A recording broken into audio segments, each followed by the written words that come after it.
Welcome to the Saints Happy Hour podcast, featuring Dave Cariello, Andrew Juge, Ralph Malbrough, and when he decides to show up, Kevin Held.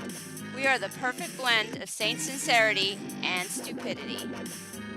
Ingram, my BF, took it to the house and finished it off with a nice little spinorama at the end. It was a thing of beauty. Your pillow talk that evening must have been spectacular. Amazing. Oh yeah, I put that one on the spank bank. Should we retry this? You can't make Ralph do the ad again. And now, here's your host, Ralph Malbrough.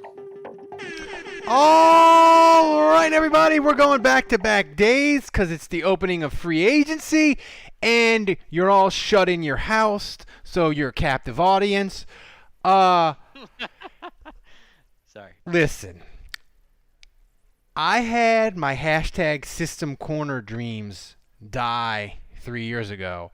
I was not prepared to have my hashtag System Linebacker dreams die because Jamie Collins decided to choose the irrelevancy of the Detroit Lions over the Saints. Andrew, I am inconsolable. Today could have been ended on a high note. Instead, I'm sad. These are dark times. Very, very dark. The pandemic was one thing. Jamie Collins signing with the Lions, it's put me over the edge. Well, at least you didn't pay Byron Jones, $80 billion for 12 years. Oh, the Dolphins paid Eric Flowers $30 million. They paid Kyle Van Noy $50 million. The Dolphins are going crazy town, and if my wife still gave a shit about the Dolphins, she'd be excited. Instead, she's turned to puzzles. So Dave, as the pandemic grips New Orleans, were you surprised that the Saints managed to do nothing but re-sign David Onyemata? Were you like me and hoping for a big move, expecting something dramatic, and it didn't happen? Your thoughts? No, because I am a superior. I have superior intellect over you, so That's debatable. That's not saying much at all. So now I'm not as smart as Juge, but I know I'm smarter than Ralph. No, you asked me yesterday. You said, our Saints are going to come out swinging crazy moves, and I said absolutely not. This is since Jeff Ireland has been in charge the last 3 years or so. The Saints never come out guns a-blazing. They sit back and they watch everybody else, go crazy, and they wait till day 2, day 3, day 4, and they get a guy that you were like, oh, okay, that's pretty good.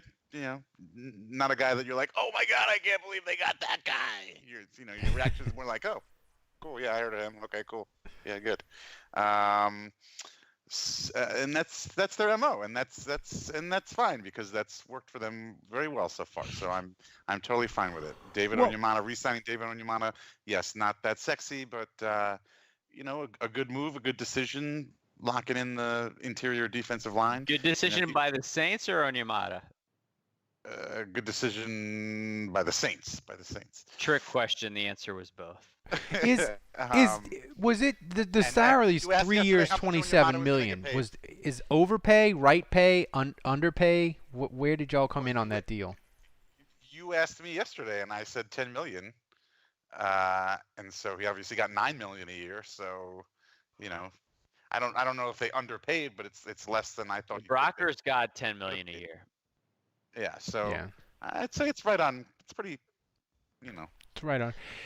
My thing about Onyemata, and this is the last thing I'll say about him because we did a podcast on this earlier. Which, if you pay $10 a month, you already got listened to that. 24 minutes after the news broke, that podcast was up. Boom. Yeah. Yeah. But the thing I'll say about Onyemata is he is a guy that you can have on the field regardless of down and distance. And those kind of guys are really, really hard to find in the NFL. So you look at Tyler Davison, Saints draft pick, who just signed with the Falcons, 3 years, 12 million. Good player. I liked him a lot with the Saints. But he's a 2nd and 2 player. He's a 1st and 10 player. He's a 3rd and goal player from the 1. He is a limited skill set. Onyemata is the kind of player, regardless of down and distance. Now he's interior, so he's not Cam Jordan, but Cam Jordan similarly is, and regardless of down and distance. And I would argue that some sack guys that are 10 to 15 sack guys, they're not 1st and 10 players. They're not 2nd and 2 players. So it's really, really hard to find front 7 guys, regardless of down and distance, who you can plug in there. You give them any assignment, and that they can hold their own. Onyemata is one of those players, and that's why he's worth that much. Versatility goes a long way in the NFL. Dave, I know you insulted my intelligence about. I gave my opinion about the Saints signing Onyemata and free agency, but I didn't give my opinion on you, Ralph, and that is that you still for some reason you can't learn that the Saints approach free agency slowly now, and you get yourself all excited. And then you're just let down, and you do it to yourself every Dave, March. Every year. Winston Churchill once said, "You cannot teach a man that which he does not want to learn." And I want to be excited for free agency, so I will lie to myself because it's not a lie if you believe it. And I'm going to talk myself Ryan into the Pace- Saints Ryan spending Pace big agrees with you, by the next way. year. I wrote a column in WWL. I had the Saints spending $261 million on 5 players today. It didn't happen, but it could happen next year. I don't give up hope because I'm stupid. But here's a serious football question, and Dave, I want you to answer, then Andrew. Yes, of course, I was wrong about the Saints spending money because they haven't spent money the last 3 years. But as far as what we thought their priorities would be in free agency, I really thought the priority would be an interior lineman. Now, I know Joe Thuney, he got tagged, so that was out or whatever. But Glasgow for Detroit, he signed for $11 million. Flowers got $10 million for the Dolphins. So the guards' money isn't incredibly ridiculous, and I thought guard was something that the Saints really needed, and I thought it would be one of their first things out of the gate. The guards are kind of gone. Has that surprised you that maybe their number one need that you thought they were going to do the first thing, they didn't? Are you at least surprised by that? Not really. It's just the first day. And technically, free agency hasn't even started. This is just the tampering period. We're just tampering right now. But no, because there's plenty of time left, and they're going to get a guy. And again, they don't necessarily try to go after the best guy and pay him the most money. I think that they've certainly learned their lesson from the Jarvis Bird deal. They went after the bright shiny object that was Jarvis Bird, and they got burned. And I think they try to avoid that now. And I think they prefer to get guys that are good, not great, not the top 2, top 3 guys, but maybe the 4th best guy or the 5th best guy, and pay him a reasonable salary. And they build their roster that way. So no, it doesn't surprise me that they didn't go and sign, the best guard that free agent money could buy this year.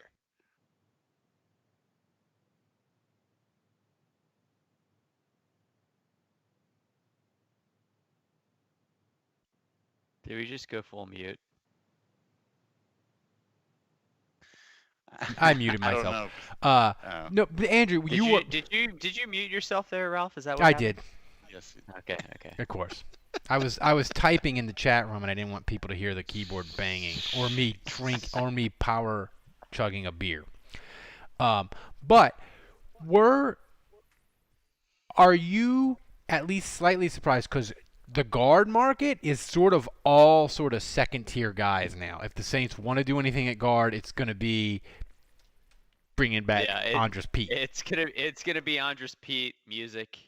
We need Andres Pete music. It's not gonna be from Mario Brothers, but What we would need be? Hey guys in the chat room, what would Andres Pete's music be if we had it?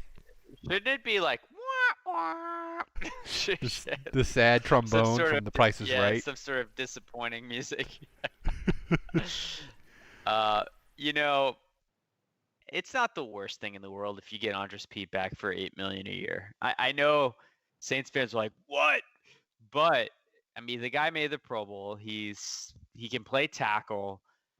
It's not great, but I look at the rest of these free agents. I consider the possibility of Nick Easton being our starting left guard next year, and Pete coming back all of a sudden not looking so Andres bad. Pete is like a mediocre dinner option, Dave, that you can't turn down.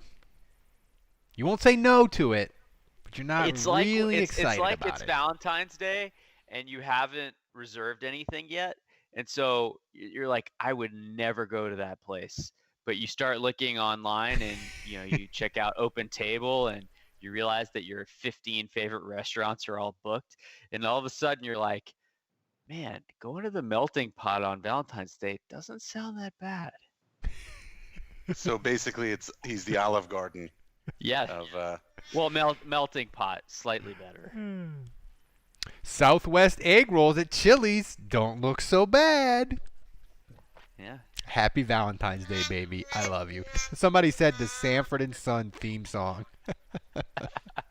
That's a good idea. Who dat 504?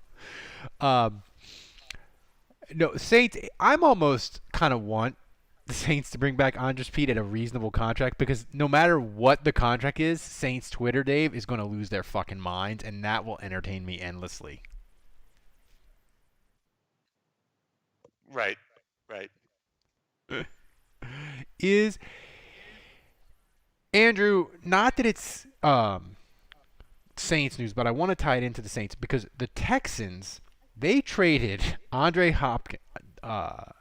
Hopkins, and he's arguably the best receiver in football, or at least top 3.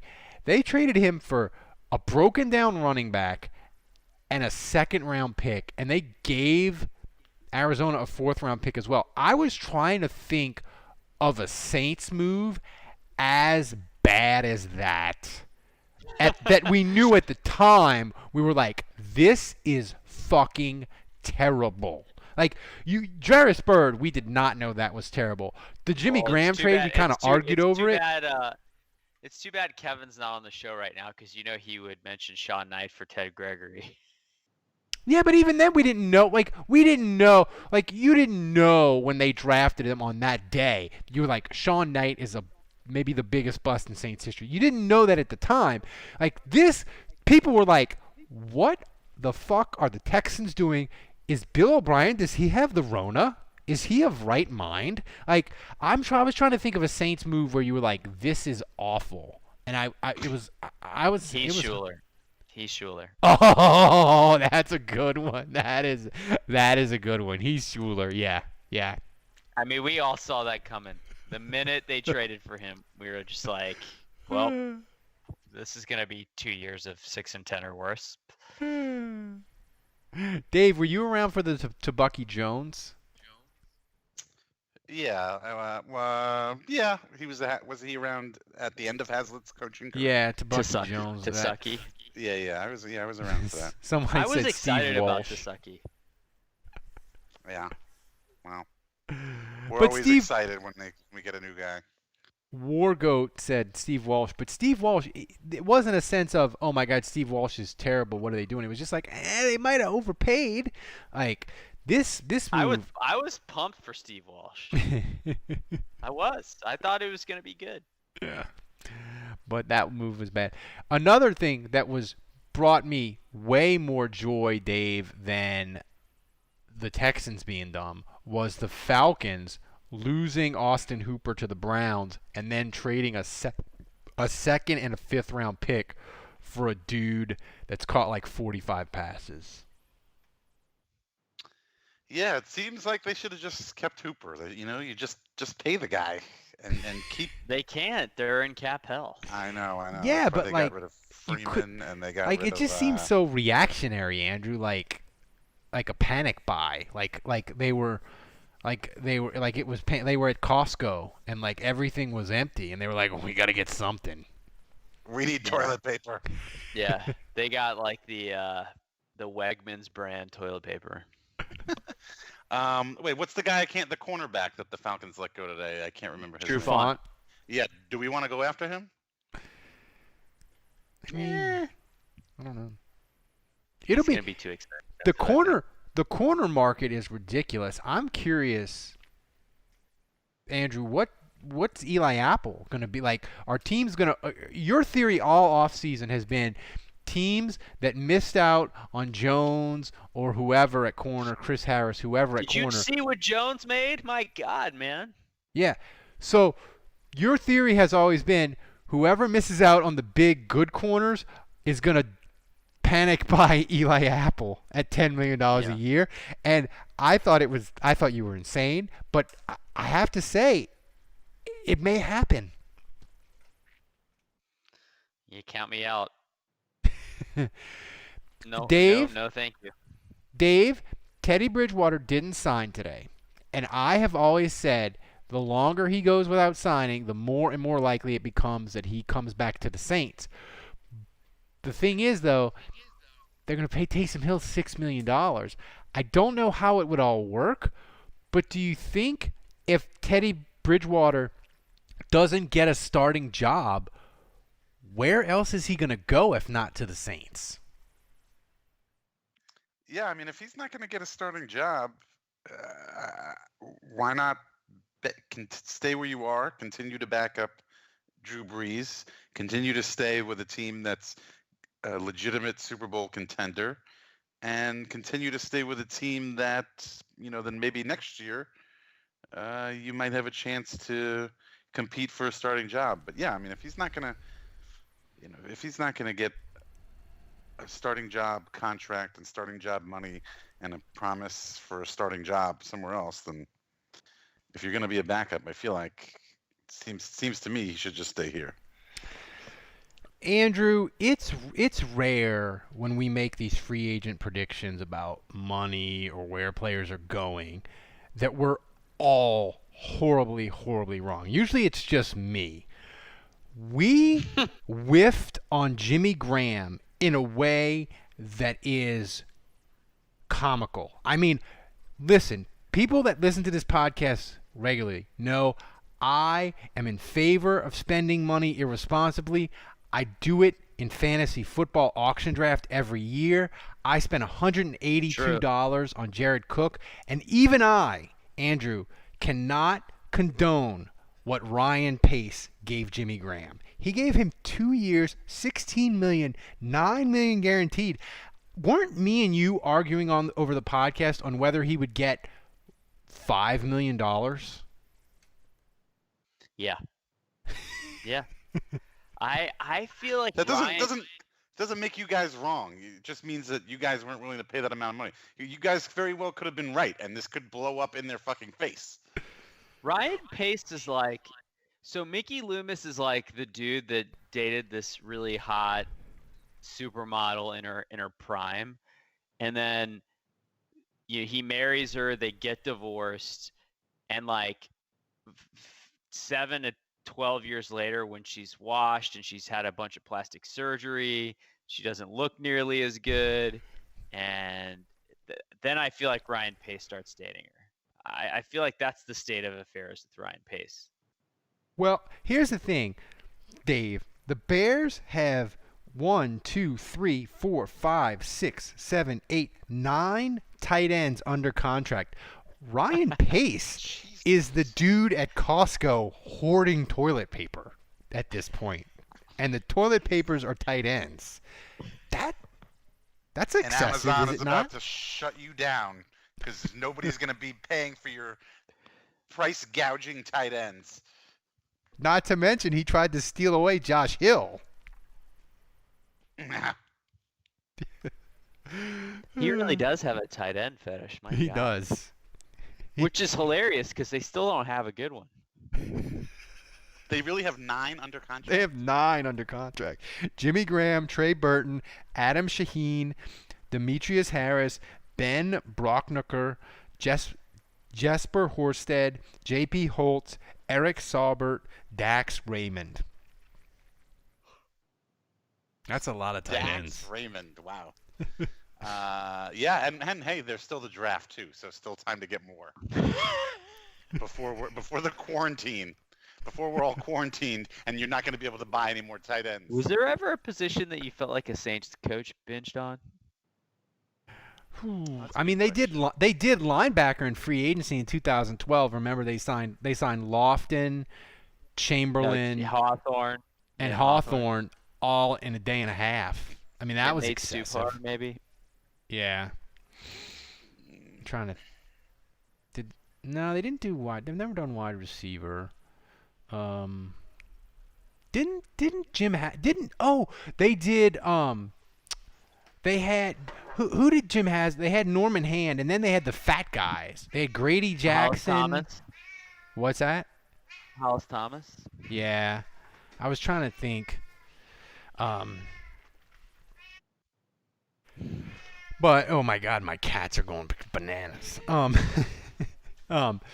Yeah, I don't think the Saints have ever. You said Grady Jackson. That Yeah. set him off. It's like a safety word. I was trying to think. Could you shut that cat fucking up? Jesus. I think your cat's got COVID-19. He's losing his mind. My wife took a break from doing her 1,000-piece puzzle to take the cat out back and wring its neck. So Andrew and Dave, you have been the case that hey, the Saints are going to bargain shop and crush your dreams, Ralph. We have day 2, and we have tomorrow and then Wednesday free agency. Nick Underhill, by the way, says Kevin Pierre Louise is a name to watch. Is that like a French explorer that was with Lewis and Clark? I don't know who the hell that is. I'm assuming that's pronounced Lewis. I'm just gonna throw that out there. That's Stanley Jean-Baptiste's first mate. Are you gonna say anything about AJ Klein signing with the Bills? AJ Klein playing for who? The Bills. AJ Klein signed with the Bills? Yeah, 3 years, $18 million. Wow. That makes linebacker critical now, doesn't it, Andrew? We said in the offseason preview, Klein was a sneaky, important guy to bring back. Not necessarily. I mean, I'll be honest. For that kind of money, I would have brought him back. I mean, that feels like that's about what he's worth, $6 million a year.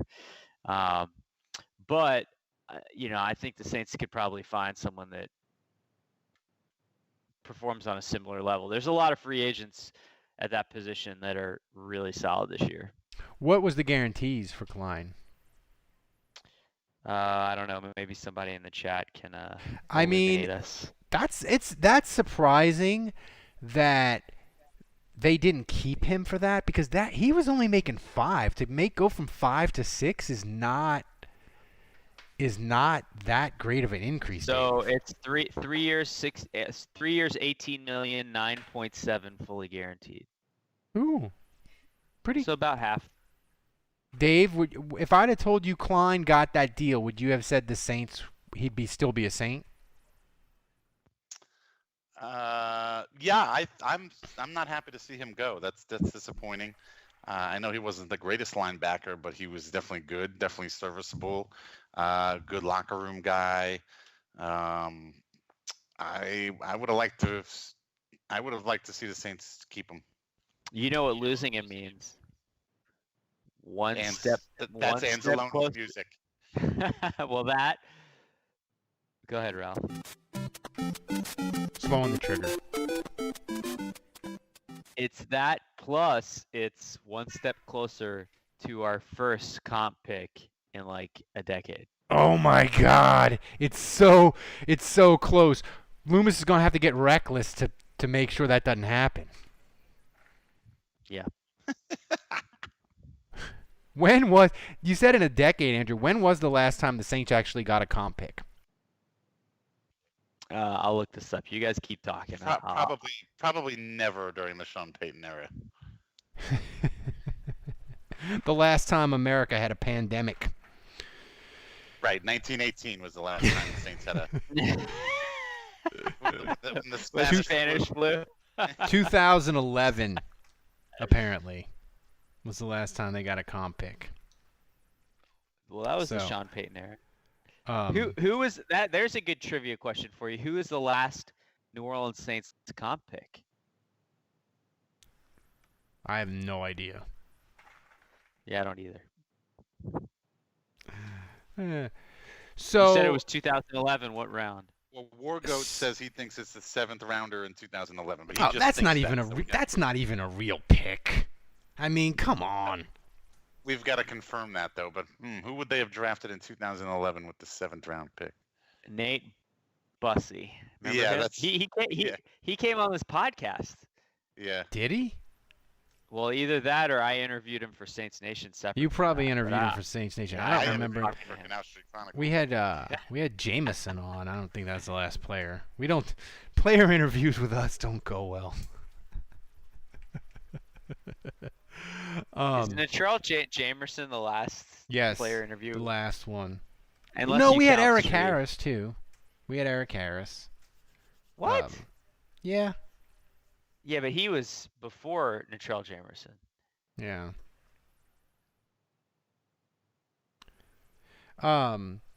So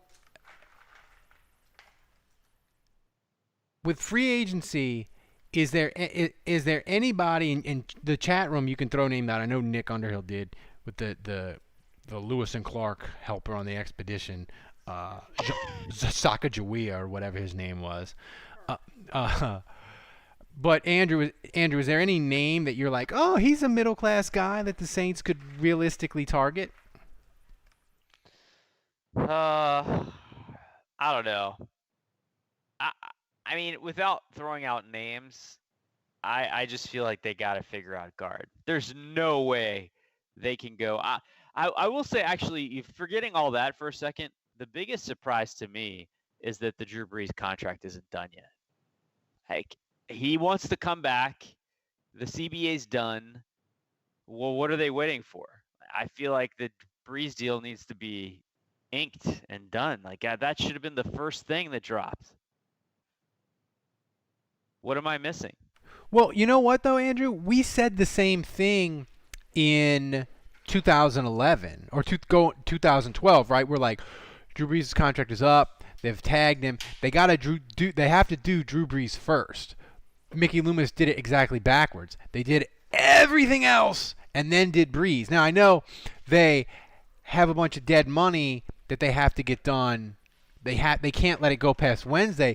But, Dave, in theory, couldn't they do a couple more things tomorrow and then do Brees Wednesday morning? I think they're fine. I mean, I think that I would assume for the most part they've kind of got a general idea of what Brees' contract is going to look like, so they're making all their other moves. $9.9 million, so I can be shirtless next Sunday night. That's what it's going to be. Also, hot take, Ralph, Drew Brees is the reason why you're not getting any first day of free agency action because they haven't signed his contract yet. So really, you should be pissed at Drew. No, I'm just mad at you because you expose my lack of intelligence to our worldwide audience. Do you know we have 4 listeners in Guam? That right there just shows how stupid you are because you think that they don't even already realize that you're dumb. They've listened to enough shows to know. Yeah, it's been 10 years. You don't think they've caught on yet? I mean, you really are stupid. I'm blind to my own shortcomings. The chat room says Robbie Anderson would be a nice pickup. He's looking for huge money, though, Andrew. Isn't that correct? He's looking for huge money. All reports are that he's close to re-signing with the Jets, and I just don't think it's a great fit with Breeze. The Saints like tall, lengthy, bulky receivers that can make plays after the catch. That's what pairs well with Drew Brees at this point. Robbie Anderson is a dynamic field stretcher, and I look at Brandon Cooks, who didn't work that great in my opinion in New Orleans, and I wonder if a guy like Tyreek Hill, like how great would he really be in the Saints offense with Brees? And that's not a knock on Brees. I'm serious. Like Brees is what he is at this point in his career, which is very good, but you want to have the right players to complement him. And, I think you can get guys that run sub 4.5 40s that can stretch the field without paying them $10 million plus a year. The You Rams, can get those guys in the draft. Dave, the Rams have put Brandon Cooks on the trading block. Should the Saints bring him back? No, thank What you. is it about that guy? I don't know, man. Everybody wants to get 1,000 yards out of him and then ship him away. He gets passed around like a white elephant during Christmas. He really does. And he gets brought back the following year. Somebody said AJ Green was the only free agent fit.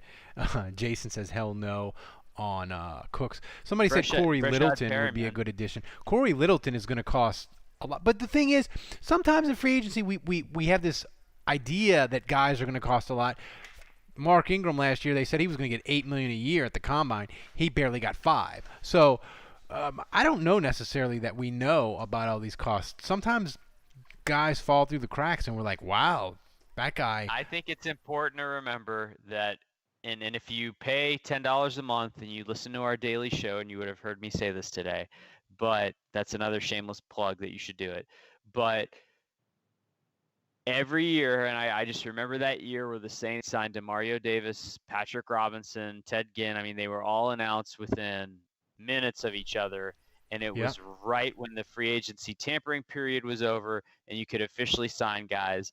And that's because the Saints' method of business is not to leak stuff. It's not to put it out there. It's not to negotiate with the press. They put that stuff out there when it's done, and they keep it under a tight lid. And so there's probably 3 or 4 negotiations going on that are either signed or very close to being signed that we know nothing about. And as soon as this tampering period over, boom, we're going to get hit with that news right away. And it's not that they were inactive. It's just Loomis does business a different way than some GMs. Ooh, Emmanuel Sanders was a guy the Saints poked around last year at the trade deadline. His market will be interesting because he's old. Yeah, but he's good. All right, so we gave you guys 2 shows in a row because you're shut in. You're a captive audience, we feel like. But Dave, as America's pandemic nightmare drags on, the president said this afternoon, that it may go on into July and August. If you are shut in for that long a period of time and we do not have sports, have you started to think of what the fuck you're going to do to pass the time? No. We can't possibly be shut in for that long. Oh, yes, we could. No, that's just no way. I mean, first of all, what would that do to our economy?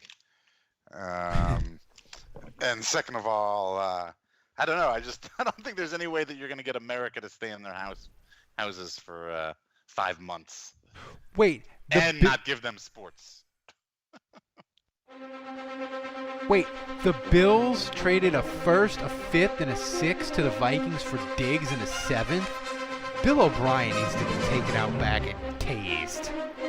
Jesus God. Sorry, Dave. Well, I was done anyway. But yeah, Andrew, what about you? How are you? Regarding your breaking news, I'm glad to see Diggs.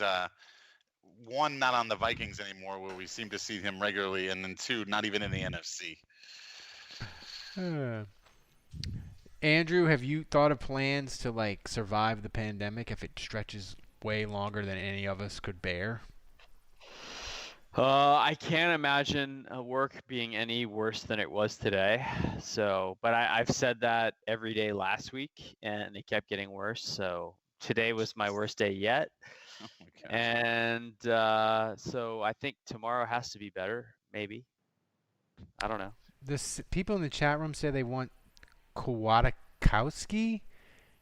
He's a Raider. He's already signed with the Raiders. Oh.